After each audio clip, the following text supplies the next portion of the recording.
Bigo kung paano kita balaruin pagka naglalaro tayo. O baka sabihin nito, puta pa na Bigo, alam ka naman magsabi ako ng TikTok, kakalaro ko lang dito, iho. Tapos sabi pa niya sa akin, no, anong pakiramdam na dumayo ka pa dito, tanga, anong pakiramdam na dumayo ka dito, tapos ikaw yung pagtatawanan ng mga tao dahil sa lakas ko, ikaw kasi hindi ka malakas. At ang masakit lang dito po, nakid nung putang ina nagpakitaan ng mukha sa Bigo, di ba lahat ng babae nagkakagusto sa'yo, tinanggihan ka. Ano ba naman kasi itsura mo, mukhang matanda, puro ingay lang yung dala at walang utak, puro lang siya putak. Tapos sabi niya pa, kahit daw itanong kay Pops Roy yung pangalan ko, di makikilala. Tanungin mo muna yung nasa baba, yung lahat dyan, taga Bigo na, alam nila kung paano ako malanlaro. Tapos sabi pa sa akin itong gagunto, anong pakiramdam na wala kang silbi? Tanungin mo muna sarili mo kung may silbi ka. Isipin mo, 27 ka na, pero wala ka pa rin trabaho habang akong 18, nakakakita na. O baka sabihin nito, nakakakita lahat naman ng tao may matatanga. Iba kasi yun, putang ina mo, magkahulugan, kaso nga lang, hindi ganun yung diferensya. Putang ina ng bobo na to, napakatanga ang puta. Tapos sabi niya pa, dapat sa'yo, wag ka na lumaro ng ganto. Ikaw ang dapat na di na lumaro ng basagan kasi di ka naman nananalo. Putang ina ng bobo na to, lakas pa ng mukha mo magkapit dito. Anong pakiramdam na yung pangalan mo hindi mo malagay sa iba't ibang application kasi ang dami mong kaso.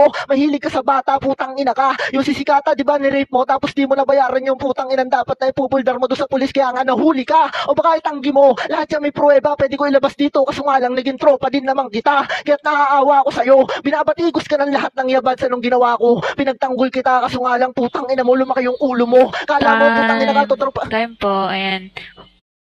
Huli ko nakidlaban kay Sohay Sohay. 2 minutes go.